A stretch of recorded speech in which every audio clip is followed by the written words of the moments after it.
So mga tol, malungkot na balita po para sa ating mga Pinoy boxing fans sapagkat talo po ang kababayan natin na si former world title challenger Arthur Villanueva sa kakatapos lang ng laban sa bansang Mexico. Tinalo po siya ng Mexican fighter na si Bryan Mercado via technical knockout sa round 9. Hindi po kinaya ng Pinoy ang lakas ng kalaban dahil sa talo ni Villanueva mga tol. Yan na po ang pampitong talo niya sa professional boxing career niya, habang umabante na po ang record ng kalaban sa 30 wins and only 1 loss. Sa kabilang banda naman mga tol, matapos pong hindi matuloy ang laban ni Canelo Alvarez at Jake Paul, at si Crawford na po ang makakalaban ni Canelo mga tol sa buwan ng September. Dahil po yan sa sinulot ni Torque Alalsik itong si Jake Paul at latagan si Canelo Alvarez ng 4-fight deal. So nagsalita na nga po si Jake Paul mga tol sa pag-atras sa kanya ni Canelo Alvarez.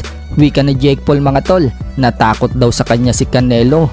Hindi na daw nagtataka si Jake Paul mga tol na sa buong karir daw ni Canelo sa boxing, wala daw itong nagawa sa labas ng ring. Hindi daw magkakaroon ng biggest fight si Canelo Alvarez ngayong 2025 nang hindi daw involve ang pangalan niya. Pagmamalaki ni Jake Paul mga tol, siya daw ngayon ang face of boxing. Marirealize daw ni Canelo Alvarez na siya daw ang king of boxing kapag lahat daw ng events niya nalugi. Si Jake Paul nga daw ang pinakamalaking laban ngayon sa boxing mga tol, at siya ang amo.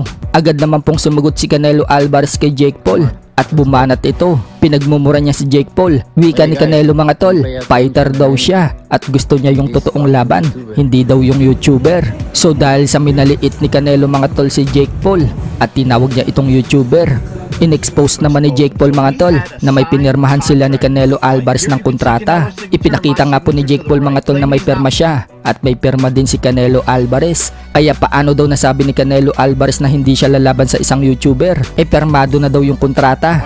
May poster pa nga daw sila ni Canelo Alvarez at i-a-announce na daw yung laban nila sa Tuesday sa February 11. Kinutya-kutya pa ni Jake Paul si Canelo at inedit ang litrato. Inilagay ang ulo ni Canelo sa katawan ng duck. Samantala, bumanat naman po si Torque Alalsik kay Jake Paul.